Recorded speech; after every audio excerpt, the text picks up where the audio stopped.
نبی کریم صلی اللہ علیہ وسلم فرماتے ہیں کہ ایک صحابی حضور کی بارگاہ میں آیا، عرض کی یا رسول اللہ صلی اللہ علیہ وسلم پریشان رہتا ہوں اپنی آخرت کے لیے، اور یہ بھی بڑا اللہ کا فضل ہے کہ کوئی آخرت کے لیے پریشان ہے۔ حضور میں اپنی آخرت کے لیے بڑی پریشانی میں رہتا ہوں، کوئی ایسی بات بتا دیں کہ رب مجھے نجات عطا کر دے۔ تو نبی پاک صلی اللہ تعالی علیہ وسلم نے ایک ہی بات ارشاد فرمائی، فرمایا تم اپنے رب کے ساتھ بددیانتی نہ کرنا، اللہ تجھے نجات عطا کر دے گا۔ عرض کی یا رسول اللہ صلی اللہ علیہ وسلم اللہ کے ساتھ بددیانتی اور خیانت کیا ہے؟ لوگوں کے ساتھ تو معاملہ سمجھ میں آتا ہے کہ کسی نے کوئی رقم رکھوائی، کوئی ڈیوٹی دی، کوئی ذمہ لگایا، پورا نہ کیا تو بددیانتی ہو گئی۔ اللہ کے ساتھ بددیانتی کا معنی کیا ہے؟ تو نبی پاک صلی اللہ علیہ وسلم فرمانے لگے وہ کام جو تمہیں خالص اپنے رب کی رضا کے لیے کرنے چاہیے تھے، ان کاموں میں اگر تم نے نیت کر لی نا کہ لوگ بھی دیکھ لیں، غیر کا بھی تم نے ارادہ کر لیا، حکم دیا تھا اللہ رسول نے، کرنے تھے اللہ رسول کے لیے، اور جب تم نے ارادہ کر لیا نا کہ ذرا لوگوں کو بھی پتہ چل جائے میں نمازی ہوں، تہجد گزار ہوں، قاری قرآن ہوں، عامل بالسنہ ہوں، شریعت اسلامیہ کا پابند ہوں، جب تم نے یہ والا ذہن بنا لیا نا تو پھر تم نے اپنے رب کے ساتھ بددیانتی کی،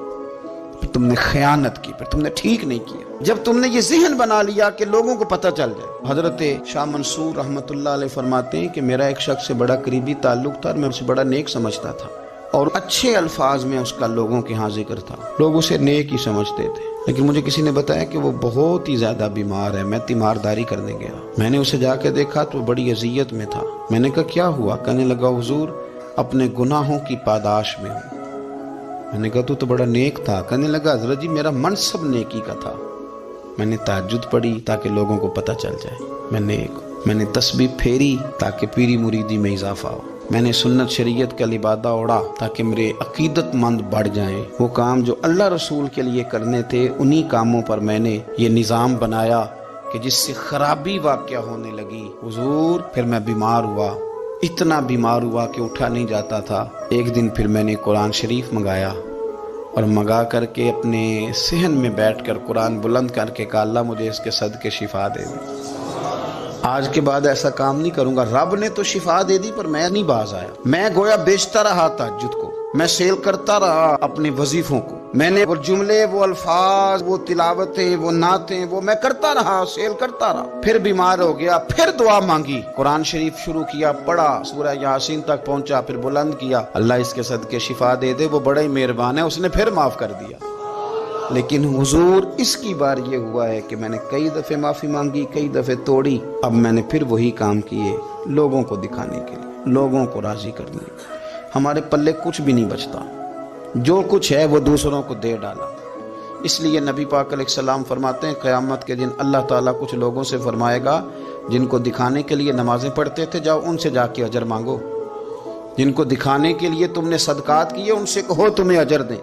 جن کو دکھانے کے لیے تم نے روزے رکھے ان سے کہو تمہیں اجر دے۔ وہ جو تم نے لبادے اوڑے نا اور بڑا کچھ تم بنے کہ میں داڑھی والا، میں پگڑی والا، میں جبے والا، جن کو دکھانے کے لیے کیا جاؤ جا کے ان سے اجر لو، میں تو تمہیں اس چیز کا اجر دوں گا جو تم نے خالص میرے لیے کیا۔ تو وہ شخص کہنے لگا حضور اب میری یہ کیفیت ہے کہ اس دفعہ میں قرآن منگاتا ہوں، پڑھنے کی کوشش کرتا ہوں پر میری زبان پہ جاری نہیں ہوتا، آپ میرے لیے دعا فرما دیں۔ کہتے ہیں میں بھی رویا، وہ بھی رویا، ابھی میں اس بستی سے باہر نہیں نکلا تھا کہ اس شخص کا انتقال ہو گیا، وہ چلا گیا۔ آج تک پریشان ہوں کہ مالک بندہ نوازی فرما، تھوڑا سا اپنے لیے بھی ہمیں کچھ کرنا ہے، ہمیں غور کرنا ہے کہ یہ کام کرتے وقت میرا ارادہ کیا ہے، اس کام سے میرا مقصود کیا ہے، اور جس ارادے سے میں کر رہا ہوں پھر اس کا نتیجہ کیا ہے۔ اگر اسی طرح الجھ گئے، میں کہتا ہوں کہ ہم نے دعوتیں ولیمے بھی کھائے اور ہم منگنی میں بھی گئے اور ہم بارات میں بھی گئے اور ہم جناب سیاسی میٹنگ میں بھی گئے، کس لیے کہ دنیا داری ٹھیک رہے، کہ سارے کام دنیا کے لیے کر لیے تھے تو اب نمازیں تو نانا دنیا داری کے لیے پڑھیں،